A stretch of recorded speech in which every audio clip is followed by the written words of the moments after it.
Direct News TV. Jury finds Donald Trump liable for sexually abusing writer E Jean Carroll. New York jury found Donald Trump liable Tuesday for sexually abusing advice columnist E Jean Carroll in 1996, awarding her $5 million in a judgment that could haunt the former president as he campaigns to regain the White House. The verdict was split. Jurors rejected Carroll's claim that she was raped, finding Trump responsible for a lesser degree of sexual assault. But the judgment adds to Trump's legal woes and offers vindication to Carroll, whose allegations had been mocked and dismissed by Trump for years. She nodded as the verdict was announced in a federal courtroom in New York City just a few hours after deliberations had begun, then hugged supporters and smiled through tears. As the courtroom cleared, Carroll could be heard laughing and crying. Jurors also found Trump liable for defaming Carroll after she made her allegations public. Trump chose not to attend the civil trial and was absent when the verdict was read. Trump immediately lashed out with a statement on his social media site, claiming again that he does not know Carroll and referring to the verdict as a disgrace and a continuation of the greatest witch hunt of all time. He promised to appeal. Trump's lawyer, Joseph Tacopina, shook hands with Carroll and hugged her lawyer, Roberta Kaplan, after the verdict was announced. Outside the courthouse, he told reporters the jury's decision to rule in Trump's favor on the rape claim, but still find him responsible for sexual assault, was perplexing and strange. "Part of me was obviously very happy that Donald Trump was not branded a rapist," he said. He defended Trump's absence from the trial, saying he would have entered a circus atmosphere, and having him be here would be more of a circus. Tacopina added, "What more can you say other than I didn't do it?" And he said that on the road. In a written statement released after she left the courthouse smiling but without speaking, Carroll said she sued Trump to clear my name and to get my life back. "Today, the world finally knows the truth. This victory is not just for me but for every woman who has suffered because she was not believed." Kaplan said in a written statement that she hoped her client's case would prove nobody is above the law, not even the President of the United States. It was unclear what, if any, implications the verdict would have on Trump's third bid for the presidency. He's in a commanding position among GOP contenders and has faced few political consequences in the wake of previous controversies, ranging from the vulgar Access Hollywood tape to his criminal indictment in New York. His GOP rivals were largely silent in the immediate aftermath of the verdict, a sign of their reluctance to cross Trump supporters who are critical to winning the presidential nomination. Former Arkansas Governor Asa Hutchinson, one of the few vocal Trump critics in the race, said the verdict is another example of the indefensible behavior of Donald Trump. Carroll was one of more than a dozen women who have accused Trump of sexual assault or harassment. She went public in 2019 with her allegation that the Republican raped her in the dressing room of a posh Manhattan department store.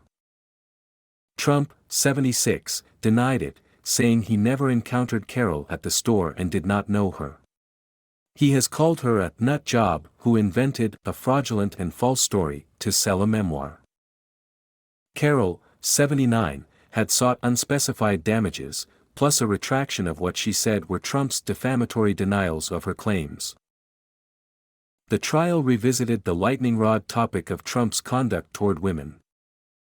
Carroll gave multiple days of frank, occasionally emotional testimony, buttressed by two friends who told jurors she reported the alleged attack to them in the moments and day afterward. Jurors also heard from Jessica Leeds, a former stockbroker who testified that Trump abruptly groped her against her will on an airplane in the 1970s, and from Natasha Stoynoff, a writer who said Trump forcibly kissed her against her will while she was interviewing him for a 2005 article. The six-man, three-woman jury also saw the well-known 2005 Access Hollywood hot mic recording of Trump talking about kissing and grabbing women without asking. The Associated Press typically does not name people who say they have been sexually assaulted unless they come forward publicly, as Carroll, Leeds and Stoynoff have done. The verdict comes as Trump is facing an accelerating swirl of legal risks. He's fighting a New York criminal case related to hush money payments made to a porn actor. The state attorney general has sued him, his family and his business over alleged financial wrongdoing. Trump is also contending with investigations elsewhere into his possible mishandling of classified documents, his actions after the 2020 election and his activities during the insurrection at the U.S. Capitol on January 6, 2021. Trump denies wrongdoing in all of those matters. Carroll, who penned an Elle magazine advice column for 27 years, has also written for magazines and Saturday Night Live. She and Trump were in social circles that overlapped at a 1987 party, where a photo documented them and their then-spouses interacting. Trump has said he doesn't remember it. According to Carroll, she ended up in a dressing room with Trump after they ran into each other at Bergdorf Goodman on an unspecified Thursday evening in spring 1996.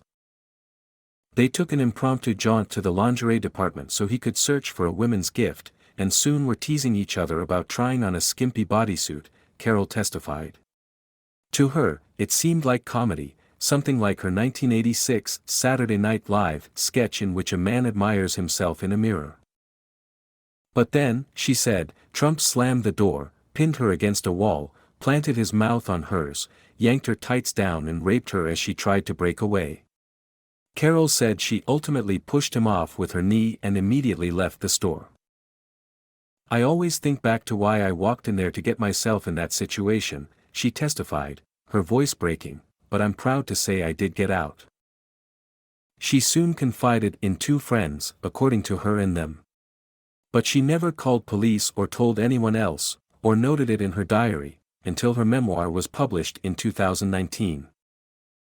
Carroll said she kept silent out of fear that Trump would retaliate, out of shame and out of a sense that other people quietly denigrate rape victims and see them as somewhat responsible for being attacked. Trump weighed in on the case from afar, branding it a made-up scam in a social media post early in the trial. U.S. District Judge Lewis Kaplan, unrelated to Roberta Kaplan, called the comments entirely inappropriate and warned that the ex-president could cause himself more legal woes if he kept it up. Taco Pina told the jury Carroll made up her claims after hearing about a 2012 Law and Order episode in which a woman is raped in the dressing room of the lingerie section of a Bergdorf Goodman store. Carroll cannot produce any objective evidence to back up her claim because it didn't happen, he told jurors. He accused her of advancing a false claim of rape for money, for political reasons and for status. In questioning Carroll, he sought to cast doubt on her description of fighting off the far heavier Trump without dropping her handbag or ripping her tights, and without anyone around to hear or see them in the upscale retailer's lingerie section. The lawyer pressed her about, by her own account, not screaming, looking for help while fleeing the store, or seeking out medical attention, security video, or the police. Carroll reproached him. "I'm telling you he raped me, whether I screamed or not," she said. There's no possibility of Trump being charged with attacking Carroll, as the legal time limit has long since passed. For similar reasons, she initially filed her civil case as a defamation lawsuit, saying Trump's derogatory denials had subjected her to hatred, shredded her reputation and harmed her career.